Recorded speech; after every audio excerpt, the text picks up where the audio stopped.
ఏదైతే ప్రస్తుతం జరిగిన ఎన్నికల్లో ఎవరి లెక్కలు వాళ్ళకు ఉన్నాయి. సాధారణంగా ప్రతిసారి కూడా pre poll surveys, post poll surveys అంటే ఎగ్జిట్ పోల్ సర్వేస్ ఇవన్నీ నడుస్తుంటాయి. ఇందులో కీలకమైనటువంటి సెఫాలజిస్ట్ అయినటువంటి గుప్తా ఇప్పుడు కీలకమైనటువంటి వ్యాఖ్యలు చేశారు. Axis my India psephologist Pradeep Gupta కీలకమైనటువంటి వ్యాఖ్యలు చేశారు. జమ్మూలో భారతీయ జనతా పార్టీ స్వీప్ చేయబోతోంది, దాదాపు మ్యాక్సిమం గెలవబోతోంది.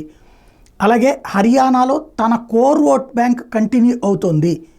ఓన్లీ అక్కడ అంటే 2 సార్లు గెలిచి 3వసారి కావడం వలన యాంటీ ఇన్కంబెన్సీ ఓటు మాత్రమే పోతుంది తప్పించి Bharatiya Janata Party core vote bank ఎక్కడికి పోవట్లేదు.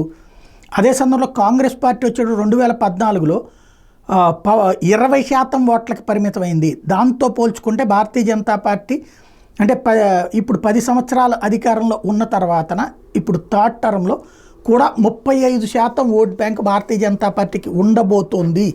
ఇది తాజాగా ఆయన అంచనా.